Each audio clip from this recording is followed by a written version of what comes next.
Guess what's on the back pages then? So plenty about the rugby, as you might imagine. In the Star, firstly, beaten, battered, and just not good enough. Schmidt blast after, quote, most disappointing defeat, as Johnny Sexton is pictured looking on as he waits to applaud the English team off. You can imagine Johnny Sexton's face as he's doing that. And then Ole planning for future. Ole Gunnar Solskjaer is giving his opinion on targets that should be brought in to Manchester United from a transfer point of view. Sunday Mirror then, red roasted. It's a picture of Manu Tuilagi giving Henry Slade a hug after one of Slade's tries, and it's called a reality check by Joe Schmidt, the result yesterday. Meanwhile, Rafa in tune. There's talk of Rafa Benitez extending his contract at Newcastle after a decent January transfer window. Meanwhile, Sunday World, picture of Josh van der Fleer looking on, hands on hips, silence of the slams. Champs Ireland humbled by old enemy, as Schmidt admits it's a reality check, and a picture of Owen Farrell there applauding the fans at the Aviva Stadium yesterday. Similar theme in the Sun. Joe admits that Ireland were bullied, is the headline in Sun Sport. There's a picture of Gary Ringrose trying in vain to stop Henry Slade going over the whitewash. Ireland 20, England 32. Joe Schmidt admitted Ireland got bullied after they lost their first Six Nations home game on his watch. Such a pity for Schmidt, really. It was an extraordinary home record in the Six Nations for it to go at the death. And then Sunday Times, 3/4 of the page, fantastic picture there. Or certainly if you're an English fan, it's that picture again of Gary Ringrose trying in vain to stop Henry Slade. Reality check is the headline. And Sunday Independent, Johnny Sexton is the picture, pensive, rubbing his chin, and you suspect it's at a moment where the reality of the situation has dawned, that England are going to win this game. Reality check as England steamroll Schmidt's men is the headline there. Ireland ambushed, the main headline. And then finally, Mail on Sunday, Ireland crushed. These headlines. Grand plan in tatters as ferocious England bully and bruise their hosts into submission. Ireland 20, England 32. My God, the language is very emasculating, isn't it? The Sunday World couldn't resist it on the front page strap. It's Ireland in deep Schmidt. They've been waiting years to do that. Somebody's been waiting ages for that. So, we'll start with the rugby. There are some fantastic other pieces in the papers today, I assure you, and we will get to them, but we'll start with the rugby. Where do you want to start? There's just a line in Dennis Walsh's match report that I really, really loved. I mean, you know, you buy papers to read writers, I think, sometimes. You know, we can get stuff online now, but sometimes you just want to read a good writer. And he has this brilliant line, and he says, in the last minutes, Ireland had possession, they had the ball, he said, but it was in their own 22, and they were like a man trying to light a cigarette with a damp match. And it's just a brilliant image, because you could actually, that was the desperation that was on their faces when they had that possession. They were just like, they didn't want it. They could do nothing with it. Futility about those periods of possession. There really was, yeah. Peter O'Reilly's good piece, I think, in the Sunday Times. You know, it's really saying, you know, stats are nonsense. He goes through all the stats of the game and really exposes that stats are nonsense. He's a great line as well. He says, the battle of the biff isn't measured by the statos. You know, and size does matter, and size and fitness sometimes matters. You know, if all else is equal, and they were severely out-muscled, and you know, badly. It was amazing, and that aspect of the game was talked about a lot during the week. Tuilagi and the Vunipola brothers, but it was never talked about in terms of alarm. It was just a sense that, well, Ireland will have to plan for this and will have to make allowances for this, but they'll be fine on the night. And then it turned out that wasn't so easy. I'd have thought it was even more than that. I thought it was more than that as well. Almost as if it was, you know, some of the Warren Gatland Welsh teams. You're going, well, they're very big. They're out of ideas. Yes. Yeah, it was almost the sense, yeah. And it turned out there was a lot more going on. And I think even though, yes, especially the first 10 minutes, England turned up to really, really test Ireland physically and mentally with what they brought. And certainly Joe Schmidt and others have made the comparison to that New Zealand game, which was particularly nasty in 2016. They brought a lot more to the table. I mean, that first try they got inside 90 seconds, it was very, very good. And there was a lot that England did yesterday that was absolutely superb, and that was reminiscent of some of the very best Joe Schmidt teams. The way they managed Ireland around the field, Ben Youngs was phenomenal at 9. Absolutely superb. Stephen Jones in the player ratings. Ben Youngs, 7 out of 10. His box kicking was off beam. I don't get it. I don't get it. Honestly, I don't know what game he was watching. I thought Ben Youngs I was couldn't understand his start to ratings, and if you finish. look at all the other ratings, everybody else gives Youngs really good. He gives McAvinapola, which I've never seen. He gives him 10 out of 10, which I've actually never seen in a rating before. Yeah. McAvinapola, 10 out of 10. Joined the top class of scrummagers. Work rate was unbelievable. His greatest game. I believe he originally put in 15 out of 10, but the sub-editor said no. It's interesting to read the English perspective on it, though, isn't it? Because their perspective is, so this is what England have been trying to do for the last year and a half, and this is what Eddie Jones, and now finally we're seeing the results. You know, their reading of it is that, you know, a lot of the bad stuff that they saw last year was because England were putting in this really heavy training, and that now it's all been brought to them. I really think there's a bit of revisionist history. There is a little bit. There is, though. Yeah. I would have but said, it's interesting the way their take on it is different than ours, I think. Oh, they're immediately jumping on it. I would have said that with the Stuart Lancaster England teams, we did see a steady progression until their ill-fated World Cup. Yeah. I don't see that with this England team. Now, I remain to be proven wrong. If they keep this going, and if they, in fairness to them, if they keep certain combinations intact and healthy. And fit. And yes. I mean, Itojo is a classic example. Now there's a worry about him next week with that knee. You know, they lost both himself and Cruz yesterday. Yeah. You know, and we have to say then, we were also without people, and you do wonder about the likes of losing the likes of Tyburn and everything. It's interesting, but there's so many different takes on it. I think that I thought Peter Riley's piece was a good piece in terms of you know, he's balanced about it, I think, and the irony in England's physical dominance yesterday is that it flips all the theories about the respective groups of play, the way the groups of players are finished. He's saying in England the Gallagher Premierships always argue to be too hard on them, too physical, and that's the problem, that they come in, they're direct when they come into the England camp, yet they look brilliant yesterday, and yet Ireland were off in Portugal for a week, or whatever it was, a week and a half, and they came in and didn't look as if they were physically ready for it. So it's interesting, that's what he's looking at. I thought that's a good point. There was an attitude about England, wasn't there? There was an intent about them. The only time you really saw Ireland respond in any kind of way to the more peripheral stuff, but it's kind of a telling thing. Peter Romani got in a bit of a pushing with Sinclair, I think. It was quite late, though, wasn't it? I mean, it was. That's what I thought. I thought it was very late. You wanted that in the first 5 minutes. And also, Neil Francis is the only one who makes the point about the England team going into a circle at half-time. Yeah. They went into that circle and Farrell laid down the law at half-time, which is really interesting. And I just think they showed that they had better leaders yesterday, apart from everything else. Obviously, it's hard for half-backs to operate at their normal level when they're not getting the protection. You know, everything kind of went wrong, or went wrong for our 9 and 10 yesterday, you know, unusually for us. But it asked loads of questions about, you know, where is the support there? Were there people that could have been brought in earlier? I thought some of the substitutions were late as well. Tuilagi adds subtlety to power on his return. So this is Stuart Barnes, who I always think is such a great communicator, and he can boil down complex ideas very quickly and simply, and that's one of the reasons I always have a look out for him. So you mentioned that first try, Andy, and so Barnes says it took less than 2 minutes for Tuilagi here to make his mark on Ireland and the match. First line out, Jamie George throws straight over the top to Tuilagi. He powers onto the throw. He collides with Josh van der Fleer, so effective against New Zealand, on the gain line. The open side, van der Fleer, is a tough man, but England's inside centre and England's inside centre couldn't quite come up with one of his legendary busts. But he was over the gain line and England were moving quickly into their phase play, like Ireland at their best. Then the same attack seconds later, Tuilagi blasts into the wider defence, draws 2 tacklers. Ireland, the arch slow-down merchants at the breakdown, not only cannot prevent quick ball, but they find themselves one man down, 14 attackers on their feet against 13 defenders. That's what the Tiger gives you. That almost looked like a Joe Schmidt move, didn't it? Yeah, it really did. You know, having the balls to do that so early in the game, straight over the top to a guy coming in, like his first Six Nations game for 6 years, and then immediately identifying the overload on one side. Keith Earls had targeted immediately on the first kickoff. Honestly, I was sitting above that in the ground. I was there as a civilian. It was quite wonderful, apart from the result. Yeah.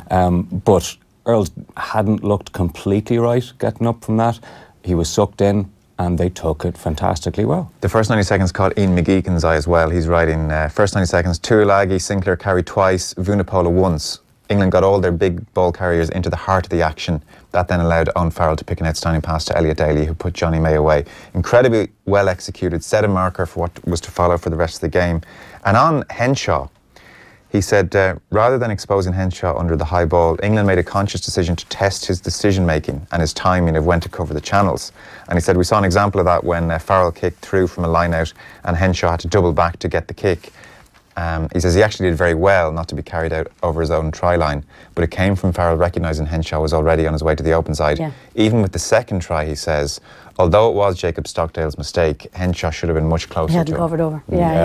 Bernard Jackman makes a point along the same lines in the Sunday Independent, where he's talking about what Rob Kearney gives you is also about something which has nothing to do with him being on the ball or near the ball, but his management of the two wings, having them on a string, on a little pendulum. And he's saying there's so much he does off the ball we don't see, that positioning, that knowledge of where to be. But I think we have to view the Robbie Henshaw selection in the long term here. That this is something which has been mooted for quite a while, that Schmidt has an eye on him as a 15. Rob Kearney's not getting any younger. Even in a World Cup year, yes, Rob Kearney's still Ireland's #1 full-back, but what if? And I think that's what we have to view this in. So yes, this was a hell of a learning day for Robbie Henshaw, but I wouldn't think that this experiment is over. I thought it was really interesting yesterday, even on TV with you. Two people had completely wrong. O'Gara was like, leave Henshaw there, you need to let him settle, let's see what happens. Yeah, you don't throw a man overboard after one game was his line. Which I would have thought you possibly could in terms of there are only so many games in Six Nations. It's a very quick, short tournament. You have to get things right very quickly. Shane Horgan thinks. And then Shane Horgan was the opposite. Shane Horgan was no changes. Best 12. Yeah, and Hugh Farley is good in the Mail today, Mail on Sunday. Specific issues, he said, yesterday confirmed it's not yet time, same point, to bid farewell to Rob Kearney. Robbie Henshaw gave all at full back, but there appear to be positioning issues which England, found plentiful plays to exploit. Yeah, it was interesting. It became very prescient, I suppose. But in the first 50 minutes at 1 o'clock of the show, the Henshaw thing was being discussed, and Shane Horgan had his reservations then as well, and we were saying we'll have to see how it goes. And Matt Williams didn't like the look of it either. And then we raised the issue with Simon Zebo. And Shane Horgan said, I do not understand in a World Cup year why he's not in the squad. Okay? Just don't understand it.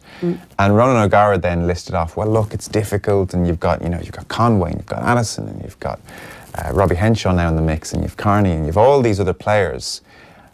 But I do think Zebo's better than them all. Yeah, and it hung in the air, and it's hanging in the air even more now. Even to bring in Carberry yesterday. I know they were in trouble, but you were thinking, well, what have you got to lose here, if you like? Do you know what I mean? Why not have a go? Going back to the nastiness angle to it. Oh yeah, you liked a piece. Andy Bull, was it? Andy Bull, yeah, and because there is in the Telegraph. It's in the Observer. The Observer. So he is talking about this nasty angle, but in a fairly controlled way, and just it's nice. It's in the intro paragraph. They are an ugly bunch, nasty, brutish and sharp. A pack of burly bullies with a couple of quick sidekicks making mischief around the fringes. They have the strength to beat you one way, the speed to beat you another, and they will be hell for everyone except their own fans. That, to me, is a very good summary of what we saw yesterday, because it encapsulates both what they did in terms of a bullying, but also that quickness of thought and execution to take advantage. It's the first time we've seen it from this England side, as in to that extent, but he also makes the point that England were playing with fire because they did at times go over the top. I mean, the Curry challenge on Earls I thought was ludicrous. Yeah, but the Itoje one could have been, if you would wonder if he hadn't gone, would Itoje have got a yellow card? Do you know what I mean? I think, honestly, I saw it at the time, I didn't think Itoje's was that bad. I thought the Itoje one actually could have been a yellow. We did a half hour afterwards on Virgin Media Sport, and that's where it came up, because we took the Joe Schmidt press conference and he brought it up. And then he came back to studio. Yeah. And Shane Horgan and Matt Williams thought the Itoje one was okay. Yeah. And Ron O'Gara thought it was a red. I thought it was or certainly an orange. And his argument was, have a look at it again. They both have eyes on the ball, but Itoje is about 3-4 feet ahead of the ball. Yeah. He just crashes into Earls. The But ball his is knee was 3-4 very, feet his knee behind was him. dangerously high as well, and like knee into chest or head was very, And very I think high. O'Gara convinced them by the end, actually. Like, you do allow for, look, a player does get ahead of the ball to catch it that way, Yeah. but there's been ahead of the ball and there's been 3-4 feet ahead of the ball, and there's a duty of care for your There's fellow also been player. reckless. There's a thing about like being reckless going into a tackle. I just thought he was physically reckless. I thought he Helpton was might say very that high. Tom Curry was already in the sin bin Well, at the time. that's what I'm saying to you. I think if Curry hadn't been in sin bin, I think that one could have been a yellow. But anyway, look, that's neither here nor there. There's a great line actually from Jones. I hadn't seen it before, but apparently in the press conference afterwards, he said about the kicking game. He said we didn't target anybody. Brendan Fanning has in Sunday Times. It didn't matter who they had at fullback. They could have had Lance Armstrong at fullback. The intensity. Oh, really? Is Paul Kimmage in the press conference suddenly saying, what? Yeah. So I think it does raise questions, and Hugh Farley, a few people ask it, is about like what I know they didn't get the platform to do it yesterday because they were physically out-muscled. Yeah. But like there was no angles of running, there was no creativity. That's what I just thought. It was very much straight. And Hugh Farley says it. It yesterday proved the tactic of maintaining possession to the predictable carries of CJ Stander and his fellow forwards is limited when faced with the muscle mass and ferocity of defences like England. Stander was tossed about like a beanbag. Yeah. And if route 1 isn't working, it's time to consider a more nuanced route 2. And he says, like the likes of Jack Conan, maybe. But it was interesting, I think. There just didn't seem to be any creativity there, even when we were near their line. Well, Neil Francis wrote, as is always the case, Ireland looked to their coach. The headline in his piece is England figure us out with rugby science and attitude. As is always the case, Ireland looked to their coach to see if he could conjure up some game-changing tactics. But plan B seemed to be to continue with plan A. It was. Yeah. That's a slight worry, isn't it? Yeah, now, that's what was Peter worrying. O'Reilly makes the point, and various others do as well. Like, you're talking about the fact that Peter O'Mahony's still nursing sore ribs after the knock he took in Gloucester. Sean O'Brien, you may wonder why Sean O'Brien wasn't brought off the bench sooner. Quite clearly they didn't feel he had minutes in him. Yeah. He said Josh van der Fleer can still look a little boyish in this company. And then we were undercooked in a few crucial positions as well. Most obvious case, Conor Murray. Saw him struggle against Exeter. And he said previously Johnny Sexton has returned from lengthy layoffs and found his top gear immediately. Yesterday he made errors that will annoy him intensely, and lists out a few. And even Stockdale, you can't keep trying to do the same thing. Like I just thought he wasn't offloading early enough at times yesterday. He was trying to carry the ball. It was very obvious when they got the ball, especially in the first half. They got the ball to Stockdale in space with a player outside him twice. I think the first time was Ringrose, the second time might have been O'Mahony. And it was very obvious that support player had no idea what Stockdale was going to do. None. So is Stockdale, in your opinion, more of an instinctive finisher he's a finisher. as opposed to a ball player? And obviously clearly a brilliant finisher. Yeah, let's not say that's a bad thing. You have to have more to a game than that. Yeah. It just, in that moment, like the first time it took a really good bit of rooking from Ringrose to make sure the ball came back. And it just, again, you're looking at a time where Ireland did actually do a lot of things right to get the ball to the right area of the pitch to people with gas, and then nothing really happened. I mean, I would make the point that David Welsh makes the point here in his companion piece on page 3 of the Sunday Times. When viewed in hindsight, Ireland's response to England's brilliant opening was impressive. They regrouped. They did. They were ahead, yeah. The first, I'd say, it must have been from minute, say, 10 to 25, give or take. Ireland played Joe Schmidt rugby. They bored England into submission. And it was good. It was fine. They did all those little things well, and you could see England were gone, damn it, okay, this is... But in fairness to England, they then regrouped, and Ireland did not have an answer in that game. I'm not sure I buy the validity of anyone saying that people were undercooked, because Ireland's depth is good enough that if your first choice guy isn't 100%, we've actually got other players that could come in. But you can see why pre-match nobody was making these points, because in the past, and in particular, Henshaw has come back from long layoffs and been excellent. Yeah. Sexton has come back from long layoffs and been excellent. So they've been known for it. It's easy for us to sit here now and today and say, well, they were undercooked. But certainly on Saturday morning, everybody had faith that Sexton and Henshaw would, well, whatever about Henshaw, but that they would deliver sharp performances. Well, I think Ireland's best fly half yesterday was probably Bundy Aki. Bundy Aki's an interesting one. I see here, it just caught my eye on Stephen Jones. Gave him 8 out of 10, but I wouldn't have thought he was 8 out of 10, and he was a lot less than a lot of the other rankings as well. A great man for team morale, Stephen Jones, 8 out of 10, powerful, exuberant, a real handful for England. he said it on air as well, so he's on the record as saying it. Like, Shane Horgan would often look at Bundy Aki's passing, and it's just something to look out for. You know, too often for him it goes slightly behind the man, the back shoulder, it slows things down. There, the way a Sexton pass seems to invigorate an attack because it's right in the money and it allows the player to run onto it. Bundy Aki was getting on a huge amount of ball in that first half, but actually there's an argument his passing isn't up to it, that he's more of a ball carrier as opposed to a passer. I think, for me, I like when you have that second person taking the ball on. You sometimes see Gray Ringrose take that as first receiver as well, because it gives the defence a lot to worry about. When you've got a player standing both sides who can take it on, or even if they're both on the same side and suddenly it does go to Aki first. It's something he's always done for Connacht, for example. But his passing? It's passing. He's got a good range of passing. There's a bit of a wind-up. So perhaps when he's in there all the time, the defence knows what's coming. You know, Conor Murray's passing, I thought, was a little more of a worry. There's a couple of those that really looked like. Make that point, really poor. Francis makes that point, actually, And he slows the game. I mean, he's brilliant when he's brilliant, but I always think if he's not getting the protection, he slows the game down so much that they're on the back foot. Like yesterday, it was very, very slow at times. I know they weren't allowing them to ruck clean ball, but it was very slow. Everything was very slow and pedestrian. But I don't think we'd be saying that if those kicks had been challenged effectively by Irish chasers. But the chasers, yes, I thought it was Ireland's worst kick chase game in a long time. Yeah, but I didn't even think the quality of the kicking. I mean, sometimes he's brilliant. He gets great height and things. You get after it.